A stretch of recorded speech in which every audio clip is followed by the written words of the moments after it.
47 বছর আগে পৃথিবী ছেড়েছিল সে। এক দশক আগেই চলে গিয়েছিল সূর্যের নাগালের বাইরে। এবার ১,৫০০ কোটি মাইল দূর থেকে সংকেত পাঠালো নাসার মহাকাশযান ভয়েজার 1। বর্তমানে সেটি রয়েছে ইন্টারস্টেলার স্পেসে।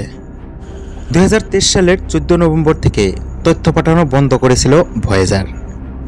অবশেষে ফের বার্তা পাঠানো শুরু করলো সে। ১৯৭৭ সালে পৃথিবী ছাড়লেও এখনও কর্মক্ষম ভয়েজার 1। এই মহাকাশযানই পৃথিবী থেকে মহাকাশে পাঠানো দূরতম বস্তু। কিন্তু গত বছরের নভেম্বর থেকে সেই অর্থে সাড়া দিচ্ছিল না ভয়েজার, পাঠাচ্ছিল অর্থহীন তথ্য। তবে পৃথিবী থেকে পাঠানোর সংকেত কিন্তু দিব্যি রিসিভ করছিল যানটি। স্বাভাবিকভাবেই চিন্তার ভাঁজ পড়েছিল নাসার বিজ্ঞানীদের কপালে। তারা খুঁজতে শুরু করেছিলেন ভয়েজারের অসুখ। অবশেষে গত মার্চে মেলে হাদিস। জেট প্রপালশন ল্যাবরেটরি আবিষ্কার করে একটি মাত্র চিপেই রয়েছে গোলমাল। অবশেষে সেটিকে সরানো গিয়েছে। ৪৬ বছরের পুরনো কম্পিউটার সিস্টেমটি এখনও যে দিব্যি কাজ করতে সক্ষম তা সে বুঝিয়ে দিল নতুন করে। নাসার তরফে জানানো হয়েছে ভয়েজার 1 মহাকাশযান অর্থপূর্ণ তথ্য পাঠানো শুরু করেছে। এবার আশা শিগগিরই বৈজ্ঞানিক তথ্যও সে পাঠাতে শুরু করবে।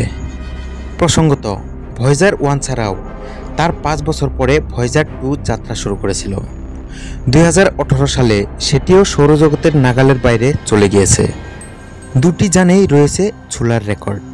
১২ ইঞ্চির ওই রেকর্ডে রয়েছে সৌরজগতের মানচিত্র, রয়েছে একখণ্ড ইউরেনিয়াম, যার মধ্যে রয়েছে তেজস্ক্রিয় ঘড়ি। যে ঘড়ি দেখলে এটির উৎক্ষেপণের সময়টা জানা যাবে। ২০২৫ সালের কোনো এক সময় কিন্তু চিরতরে কাজ করা বন্ধ করে ভয়েজারের পাওয়ার ব্যাংক। তবে তখনও এর যাত্রা অব্যাহত থাকবে। আকাশগঙ্গার পেট ছেড়ে এগিয়ে চলবে মানুষের তৈরি স্বপ্নযান। তো এই ছিল আজকের ছোট্ট একটি ভিডিও। ভিডিওটি ভালো লাগলে অবশ্যই একটা লাইক করবেন। আর আপনি যদি আমার চ্যানেলে নতুন হয়ে থাকেন তাহলে চ্যানেলটিকে সাবস্ক্রাইব করে বেল আইকনে প্রেস করতে একদম ভুলবেন না। ধন্যবাদ।